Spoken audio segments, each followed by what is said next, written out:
the great secret, which wasn't known even by some great yogis, the whole effort behind Kriya Yoga, the whole effort behind personal evolution, our purpose on earth, simply put, to raise Kundalini, which is the life force of the Mother Earth, from the base of the spine to the crown chakra in its entirety, uniting with the divine spark which came from and through the sun. We can't leave the cycle of reincarnation upon Mother Earth until we've surrendered to her, until she, through her great force, occupies every aspect of our being. Hello and welcome back to the Spiritual Freedom Show with Richard Lawrence. My name is Darren Ball, and this is the podcast helping you to awaken your chakras, to unlock your psychic powers, and to discover true spirituality.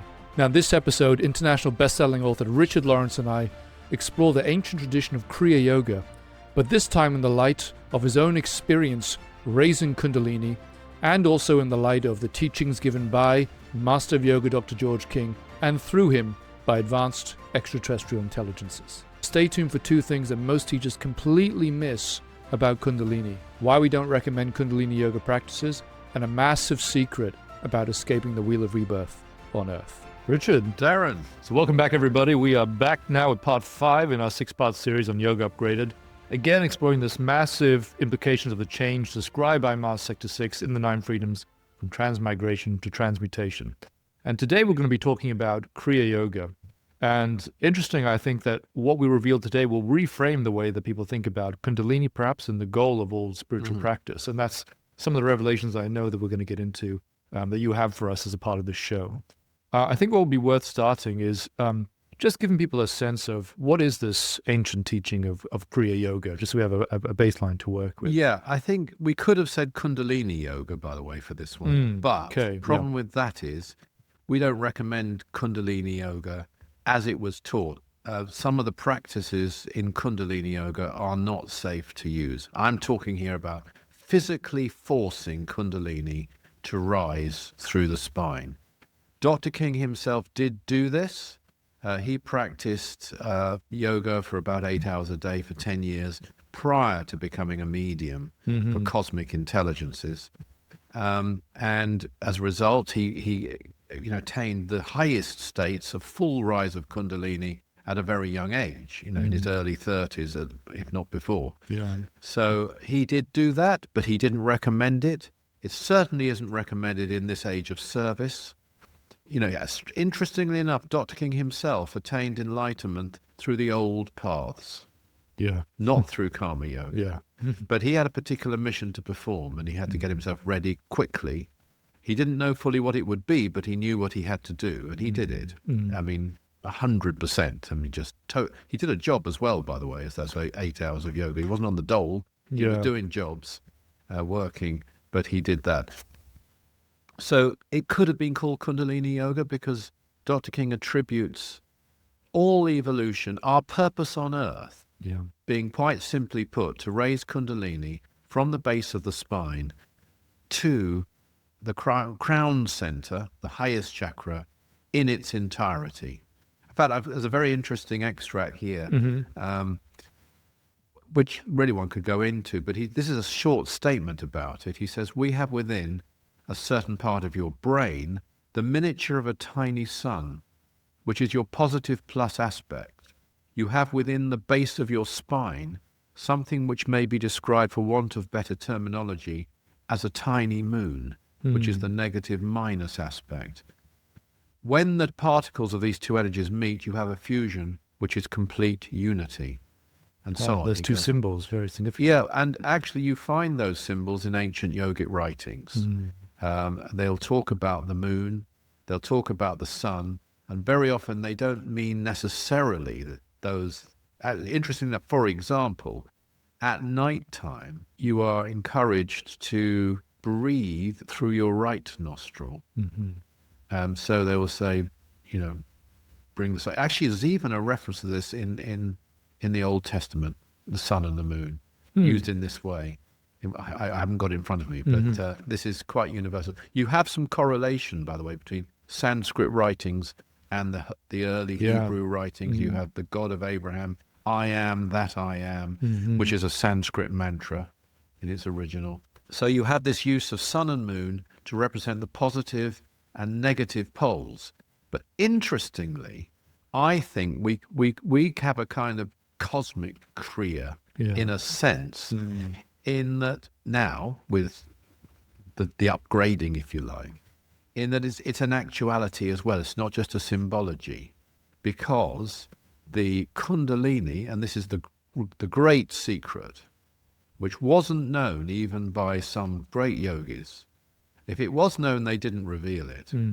That Kundalini comes from Mother Earth. Crown center, or the golden sphere above the head, in which the divine spark is resident. It's a golden orb. It's a miniature sun. Yes. The divine spark was placed within us by the sun. We've got 12 blessings here, and we can go straight to it, can't we? Yes, we can. In the second blessing. And this is a massive upgrade, actually, of Kriya Yoga right now, what we're talking about. He's talking about the wise ones, of course. He talks about the spark which dwells within. They've made a contact with it. And he says, the self-same spark which came from the heart of the mighty Logos, from the heart of he and it, which fashioned even the Logos. So it's telling us quite a remarkable thing here, that not just that we were created by the sun, but that even the divine spark, which is an unmanifested aspect of our being, it's our divine self, our real self, beyond mind even, never mind physical things. Yeah. That too came from the heart of the mighty Logos. And I take that to be the sun, by the way. From the heart of he, that's why it's he. Yes. Because it's a creative force. And it which fashioned even the Logos. What it which fashioned even the Logos is, we don't know. Obviously, ultimately, it is the absolute behind all creation. But what created the sun, we aren't sure. I mean, is it the central sun of the galaxy? I throw that out. Somebody tell me. Probably will get an answer, but maybe they won't know. Somehow created, though, within the home, the house, the family of the galaxy was the sun. But the sun created all life in this solar system. So you could say that if we were able, or when we are able, to gain an enlightened state, a samadhic state, a state of nirvana, as they used to say, state of cosmic consciousness, it is a solar state as opposed to a galactic state, which the solar laws themselves are able to enter because they have visited, of course, the central sun of the galaxy, and they have an effect within the galaxy. Now, all these things are just degrees. I say just. All these are depths of awareness, depths of levels. So you could have, if you were able to, say, have a realization on this earth, which would actually wouldn't be a direct contact with that spark. We've been told it's a reflection of that spark in the soul. A direct contact will come on another planet at a later stage in our evolution. You could have a realization on another higher planet. It would be very different. On a higher planet still, it would be very different level, but it's the same essential realization as that statement by the Master Aetherius, "Be still and know that I am God," he said, is one of the greatest statements made in the planetary system. So they are still and know that I am God. On Earth you can be still and know that I am God. It's a different level of knowing. You could almost say you begin to know when you get to another planet, then to a higher one, or when you get to the solar state and you have galactic consciousness, then you're knowing at a completely different level. But this is all growth, it's all evolution. However, the point is, in terms of what we might call cosmic Kriya, is that we now know that the miniature sun above the head, which contains our own divine spark, a miniature sun which can be detected, can be felt, can be experienced, which is undoubtedly, at the very least, linked to the crown center, the very, very least. This has to be a sun. It has to be an orb, because we are a result of a creation of the mighty sun, but more importantly, the divine spark within us came from and through the sun.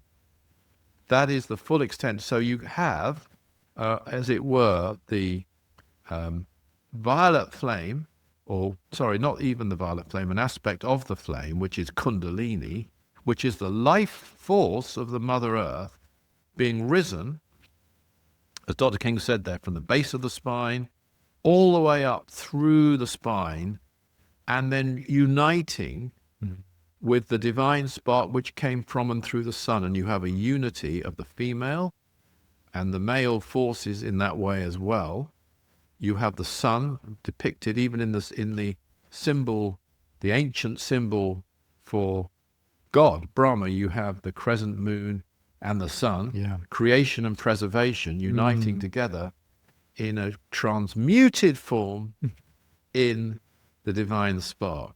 And so and these are ancient, this is ancient knowledge, but it's taken to a cosmic level. You don't just have a symbology of male and female forces, you have to some degree an actuality. Because when Kundalini rises within us, it isn't only energy, it is an aspect, a degree, a tiny one, yes, of the life force itself, of the beloved, wonderful Mother Earth. It's so beautiful as to be undescribable. Nobody can describe it.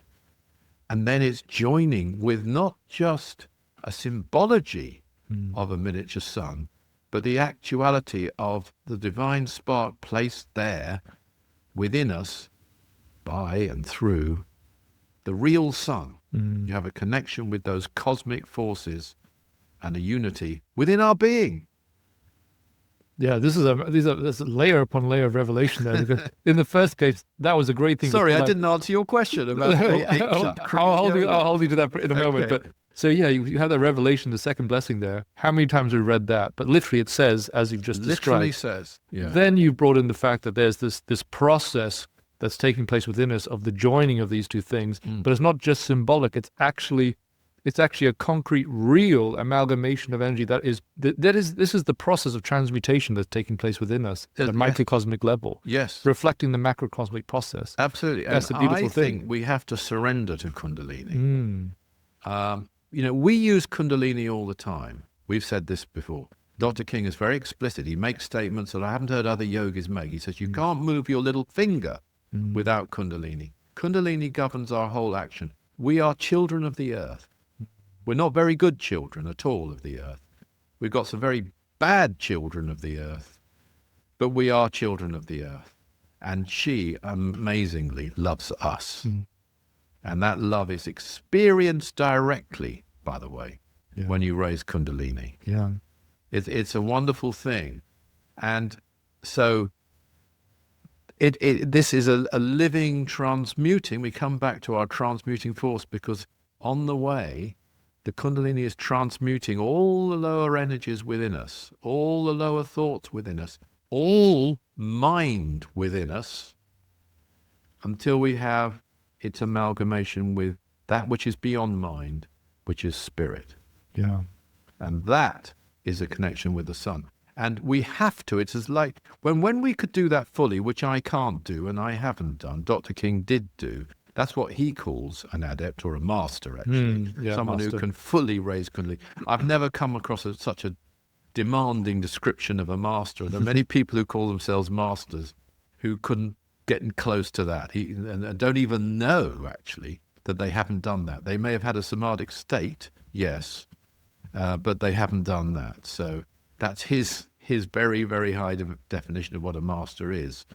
But it's a surrender to Mother Earth, a complete surrender until she, through her great force, occupies every aspect of our being. And we can't leave her, and we can't leave the cycle of reincarnation upon her until we've surrendered to her.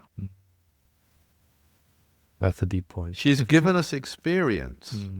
We wouldn't have it without her. We have reincarnation not because it's a good thing, because it's a necessary thing. To free ourselves from it, we first of all have to entirely surrender to her force, her life force, and then it returns to that from which we came, the sun. That's represented and actualized in full cosmic consciousness when we get there.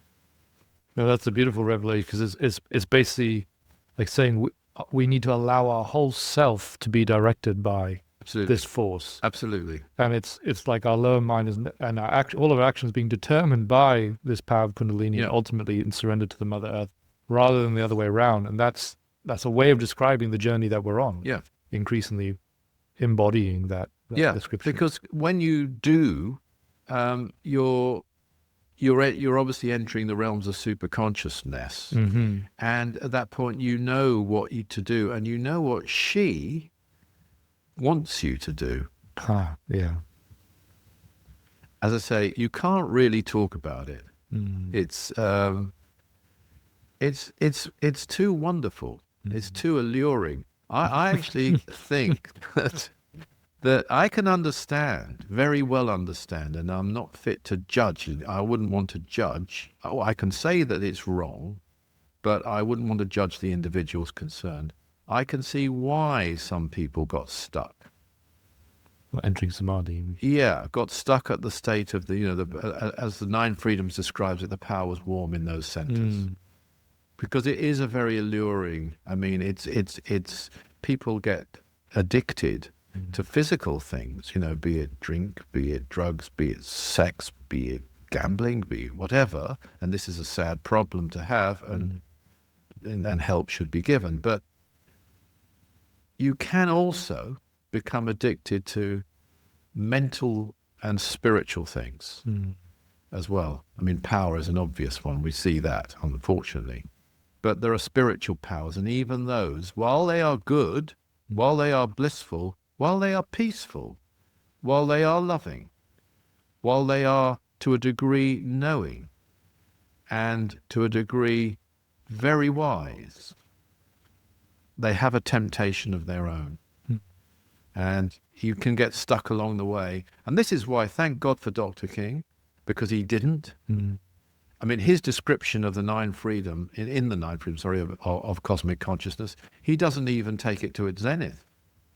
Even the text says taken to its zenith. That's detachment. true, but he doesn't take it to its zenith. He cuts it short. Because I believe he's trying to teach us to serve. It's a teaching point that he can do that because he had entered it several times before. Possibly many times. I don't know how many, but several times at least. And he didn't need it. He didn't need it. Yeah, it's amazing that even the example he gives is actually, it's not for It's a lesson. Yes. That's him. That's typical. And it's a bit, I mean, too advanced for some people. If I was sitting with him, which I wasn't in 1963 when this book was published, obviously I was... what were you doing at home, Richard?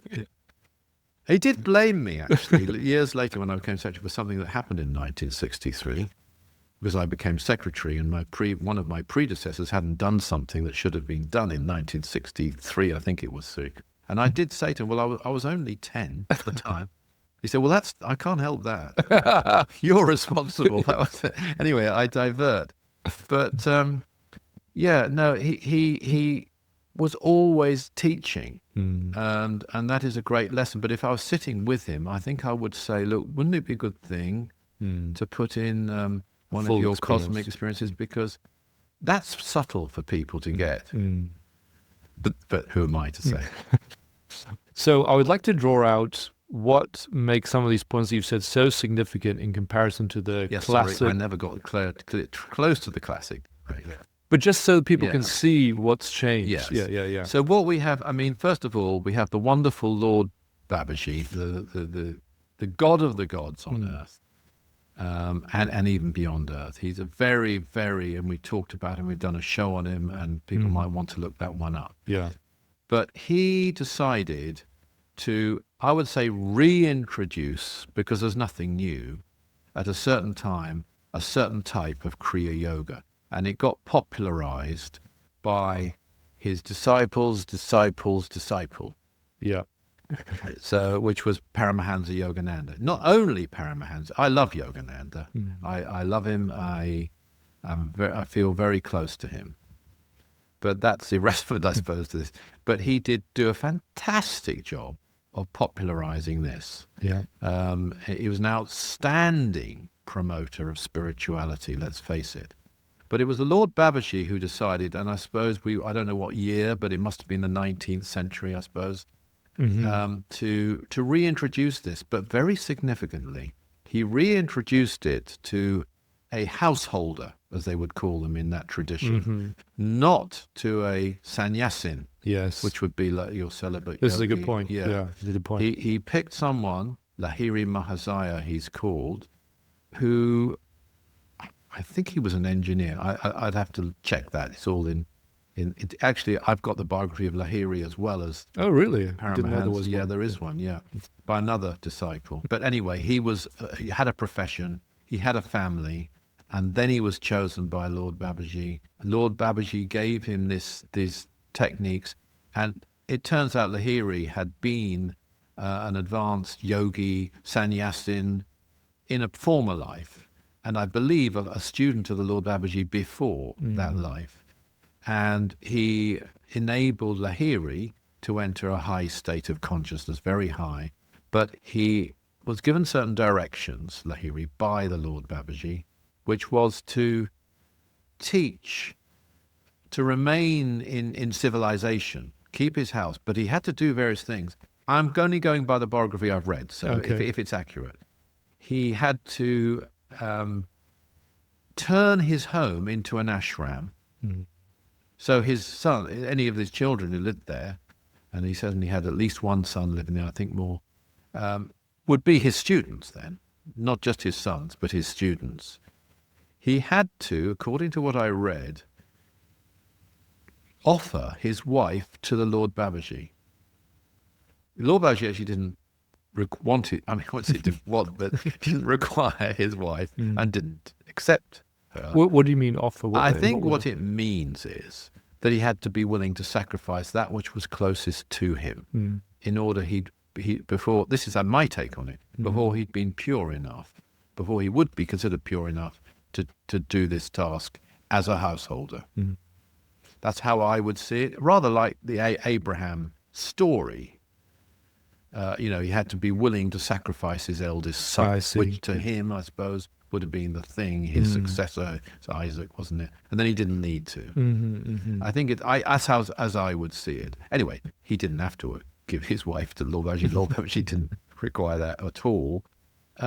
He was given certain powers. One power he was given, actually, was, according to this biography again, to invoke the presence of the Lord Babaji, which he did on one occasion, and he did it with what you might call a good motive, which was to teach some people, I think some fairly prominent people, and to impress them about the genuine nature of the path and so on. He was trying to spread the wisdom. That's what he was told to do. So Kriya Yoga wasn't being introduced in the caves or in the forests. It was being introduced in the world. And the Lord Babaji, as we would expect, was ahead of the game there.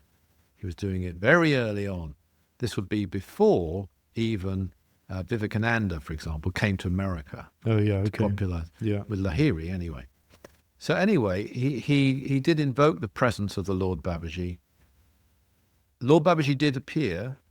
These people were impressed, but the Lord Babaji then took the power away from him. There's a big lesson in this. Said this wasn't a good enough reason for you to use that power I gave you, and he never had it again. So that's something I've never forgotten. But anyway, the main point is that Kriya Yoga then, which was then passed down through his various disciples, one of which was Sri Yukteswar, and one of Sri Yukteswar's disciples, his most famous one, of course, was Paramahansa Yogananda, and they keep that tradition up. It's called a Self-Realization Fellowship, I believe.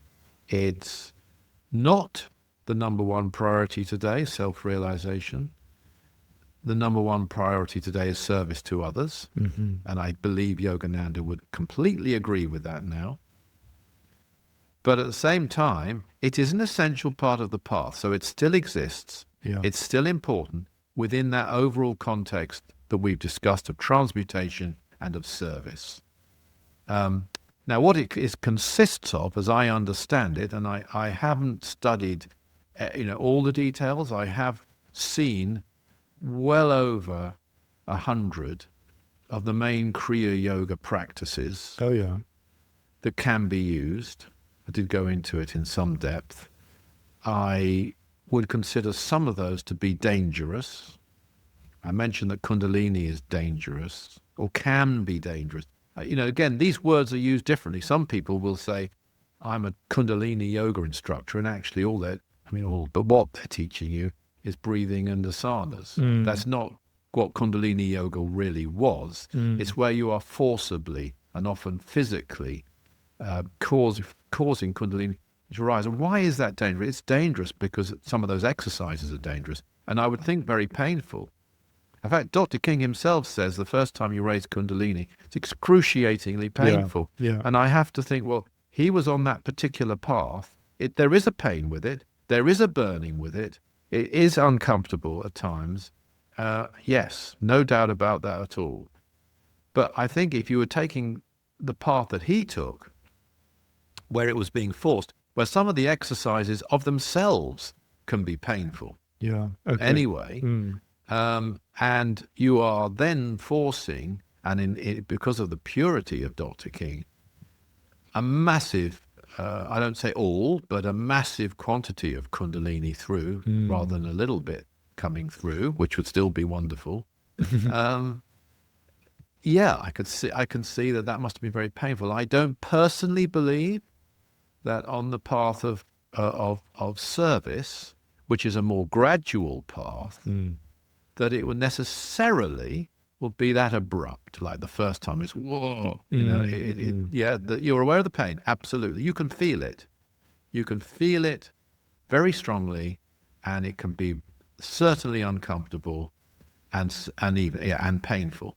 But the excruciating pain, I'm not sure that's necessary, because after all, there is what they call in yoga a granthi, which is a big blockage at the base of the spine.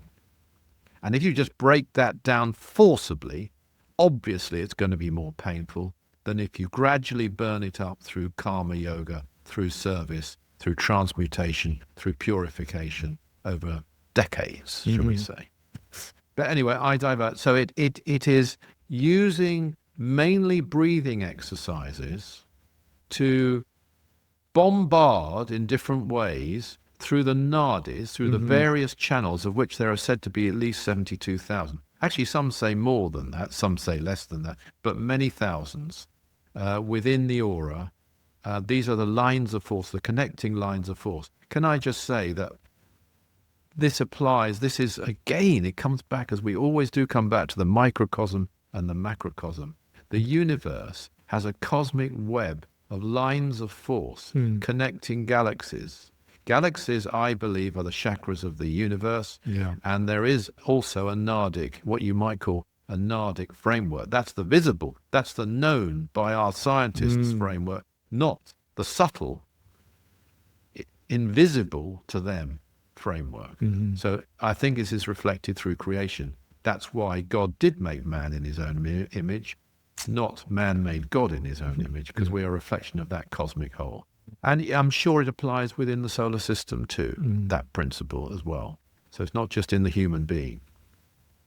So the idea then would be to bombard Kundalini, and through various practices, various mudras, which are hand signs, various mantras, various forms of breathing, and various visualizations. Those would be that's your toolbox. Cause this Kundalini to rise. And why is, apart from the physical dangers, why is Kundalini Yoga by force dangerous? It is dangerous because we aren't pure enough. Yeah. Dr. King came to Earth. He was an avatar. Yes, he must have developed in his youth because he was born he took on karmic issues and so on that had to be burnt up when he first took to these practices. But in his essence, he was pure. He didn't have all the past lives and the numerous failings and habits and attachments that human beings have. So if you practiced and forced it, you wouldn't only activate the higher chakras and bring about higher states, you would also could well activate lower chakras. Well, you would, not you could, you would have to. Mm-hmm. And if they aren't purified, you could become, I don't know, more angry, more voracious in your appetite, shall we say, or whatever it might be, because it's been empowered. Yes. And this is why it has to go hand in glove with purification. And when it comes to the practices of the Aetherius Society, many of them given by the Master Aetherius, actually, they are outstanding. They are brilliant. They are subtle. I hope we'll have time to talk about them. Well, that's the next point I wanted to come on to, actually, is why would you say that the practices given, by the Cosmic Masters and by Dr. King are preferable to these other practices that we've talked about, which force Kundalini? Right. Well, let's be clear. Dr. King himself teaches some practices which would be seen as Kriya Yoga practices. Mm-hmm. So in the book, Realize Your Inner Potential, which I co-authored with him, there are some Kundalini visualizations to accompany breathing exercises. They are wonderful. They really work. I know they work. I recommend them for the person who feels ready. You shouldn't go at them and I will say, this is the one thing that Dr. King hesitated to put in the book. He hesitated for 24 hours on that, only on that, because of people who might not be ready. I see. And he asked me as well for my advice, well, who am I? And I wasn't too helpful, but I asked him a question, which was this question: should we leave them out, for the people who are ready, just because of the people who aren't ready? And being Dr. King, he just signed it there. Really? Like, he didn't even say anything. Wow. Signed off on that. Wow. But he did hesitate, is my point, and he did tell me to put in certain warnings, which are in the book, and they are important. And I found that myself, and I've come not exactly a cropper, but I've fallen down at certain times as a result of not having the level of control that you should have when you do those practices. They are extremely effective, though, and they are Kriya Yoga practices. In fact, even in the breathing exercises, without the Kundalini breathings, there are aspects of those which I have also seen in Kriya Yoga. Okay. And mudras and so forth that I've seen in Kriya Yoga. So I won't say he didn't do any of it, because he did. And he left that, and he was brilliant, because he left all that we could possibly need. I really do think I'm for all things, as you know, and I study many different things, and have done for years. But I come more and more to the conclusion, and I'm completely sure that within the Aetherius Society, within the teachings and the practices we have, is all that anyone could actually need to go all the way to enlightenment and beyond. Yeah, what a promise. Yeah. But as well as that, though, as well as passing on some practices which he must have gained from his yoga years, and he didn't invent them entirely, he put them into a certain format. He simplified them, because although I've said he had a complex mentality, and if he chose to, he also had tremendous simplicity within him. Totally. And he could really get down to, I'll give an example of that.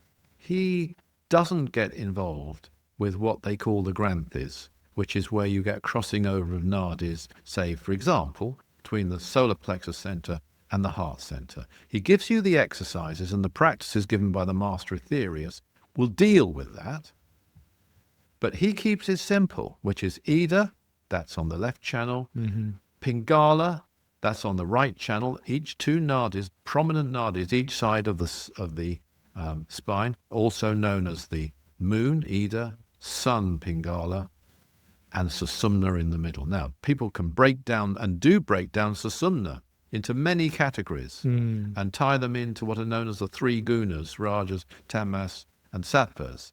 And he simplifies all of that too. You can call it Susumna, you can call it Satrini. They do have different meanings in yoga.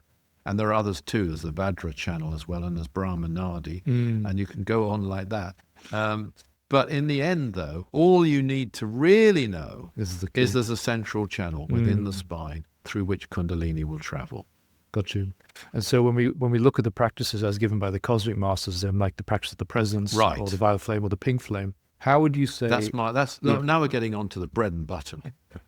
I think that, and it doesn't matter what I think, but I believe that the practices of Aetherius are brilliantly subtle. There's one thing about the master Aetherius, which is he's a great master of understatement. He's extremely humble, and he plays down, and sometimes you don't know the significance of what he's saying and doing and teaching fully. So he allows people to, of all different levels of advancement, to safely, because everything we teach is safe, and not everything in Kriya Yoga, I think, is safe for the average person living an average life. Never mind a worse than average life. Even an average life. But all the practices taught by the master Aetherius are because the person will take from them what they're ready to take from. But when they advance more, they'll see far more in it. I'll give one example of this. He introduced the violet flame practice. Now, the violet flame practice did exist before, and it was even in public before the master Aetherius introduced it. But what wasn't known, and at least I have never found it, was that this comes from the Mother Earth. Okay. Now, there's a great secret. It's referred to by Saint Guling, actually, and I believe it's before the sixth blessing, where Saint Guling gives a sort of a version of the practice of the presence himself there. Okay. And he says this at the end: this should be an illustration to all that if you use great power of violet flame properly, you can raise your consciousness and also do much good to your body and your mind and your emotions and your etheric and your soul. Do much good to your soul. It's interesting, isn't it? Practice many times, and one day perfection like a sun, I don't think that word is used by chance, but will dawn, because sun is perfection. Yeah. Then will you rejoice, for you will have found the great secret. Treat this in a sacred manner, for it is a very great, most holy practice. Sacred manner, for it is very great, most holy practice. Now, in there, I think, is a tremendous revelation. Because the great secret, I think, but it has to be discovered. If I say what I think it is, it doesn't really mean much. You could do the violet flame very successfully, extremely helpfully, and the energies and the vibrations of it will protect you, will purify you, will cleanse you, will raise you. If you're in a depleted mood, if you're out of sorts, you want to get yourself into a more spiritual frame of mind, do the violet flame practice. You can do it walking down a road. No one needs to even know you're doing it. Yeah. It's a wonderful practice. But there comes a time when it was done, and he says there, like perfection, when you reach that level, when you will tap into something which is either within it or connected to it. I don't really know how you describe that. But comes from Mother Earth, and that, of course, is Kundalini. And it will come that the flame of Kundalini is depicted either as violet or as magenta, and it's a burning force. You can feel it. You can feel it. It's very simple. You can feel the heat of it. And in fact, in Tumo, which is the Tibetan equivalent of, you might say, of Kriya or Kundalini, it isn't referred to as Kundalini, but it is referred to as the great heat. And they used heat. One of their practices was called the practice of the inner heat, which of course Milarepa mastered. He had to master it, or he would have died, because he went up the Himalayas in a cotton robe, and he knew, you're either going to do this or you're going to die. That's the way they were, because they knew there was no such thing as death. It didn't bother them too much if they died.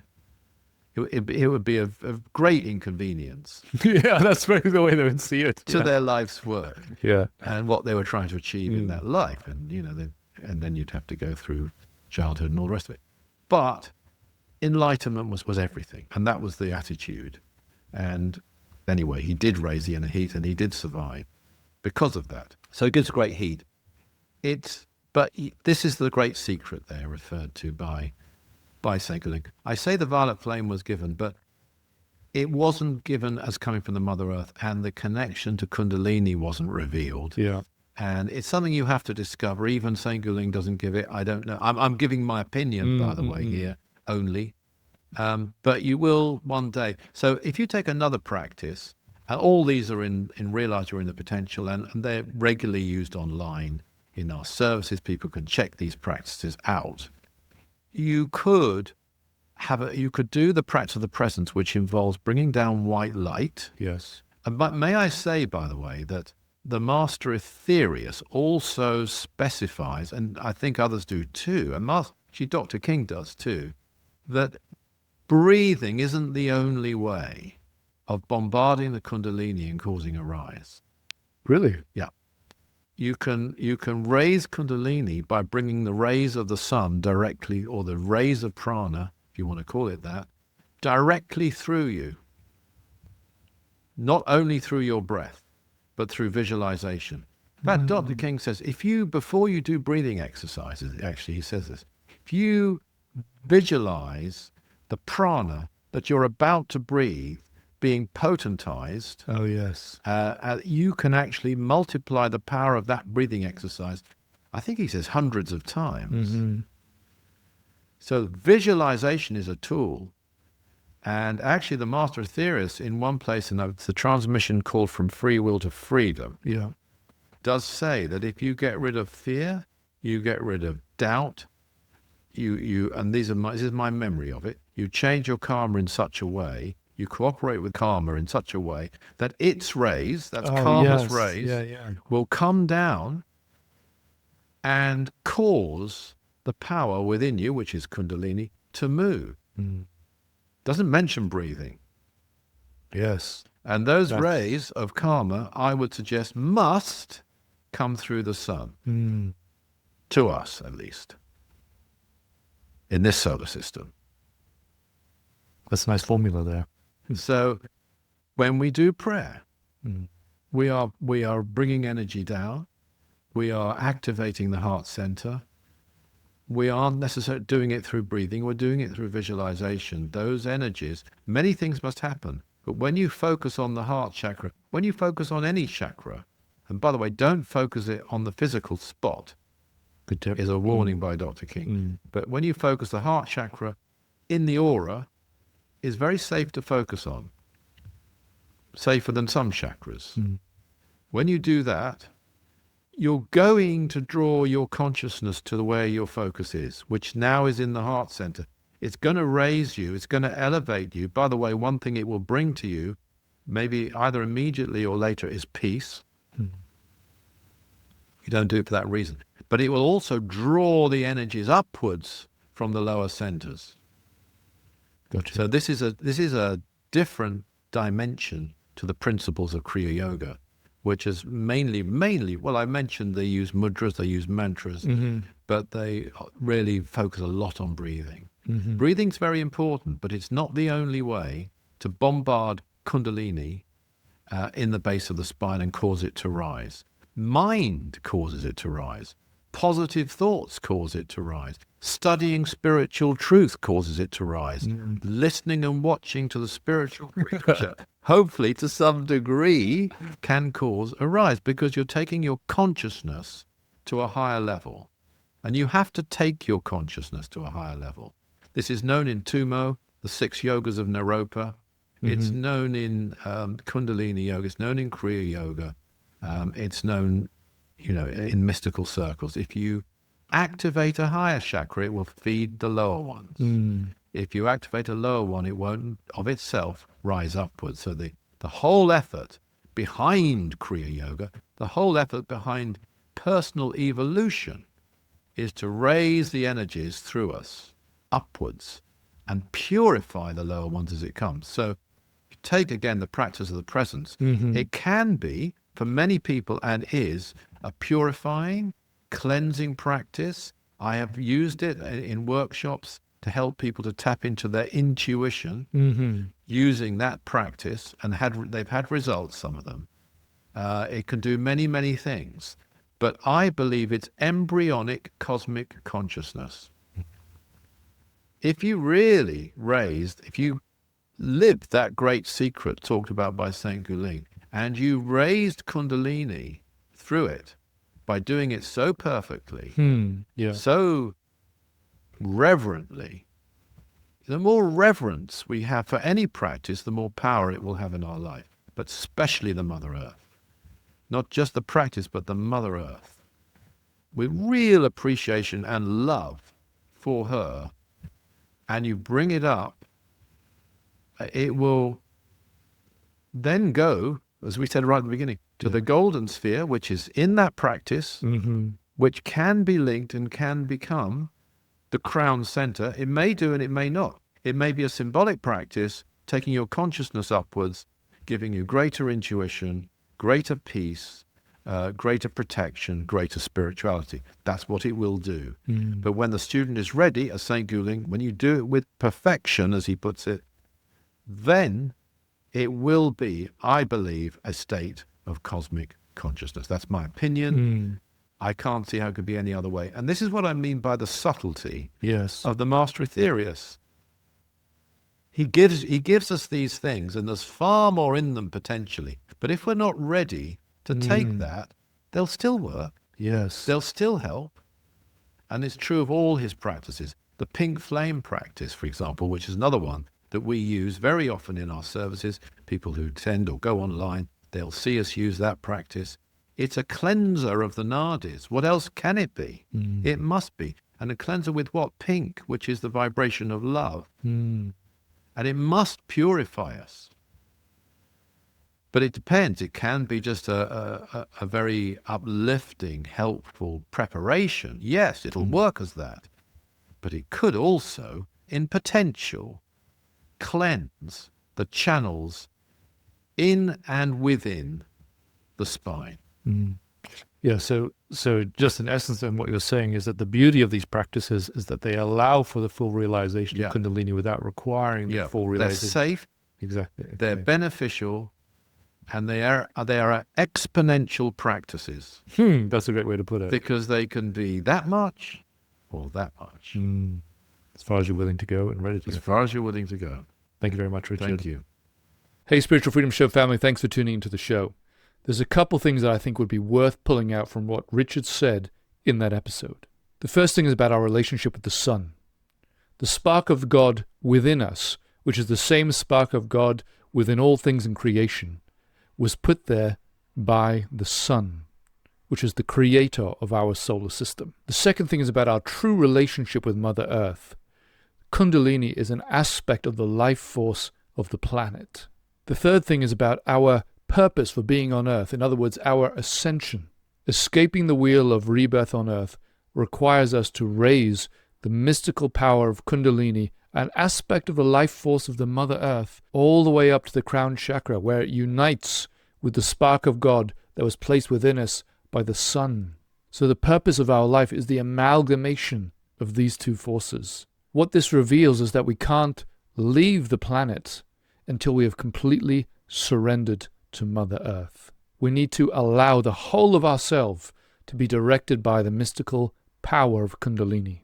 In other words, a key to life is the complete surrender to this mystical power, whereby our lower mind is no longer determining the action of the Kundalini, but rather Kundalini is determining the action of the lower mind, and in the process raising it and transmuting it. Until she occupies every aspect of our being, we cannot leave her. And that's the journey we're on. It's a beautiful thing. It's an obvious thing perhaps in hindsight, but it's something that can give us clarity about what our life is about and how to live it so that we can make this journey to ascension. Now, if you enjoyed that episode about Kriya Yoga, then do follow or subscribe to the channel so you don't miss any future episodes that can help you to awaken your chakras, to unlock your psychic powers, and to discover true spirituality. Now, if you're interested in more right now, I recommend that you get your mind blown in this video over here, which goes into the reason why the universe exists in the first place. Thanks for tuning into the show. And see you next time.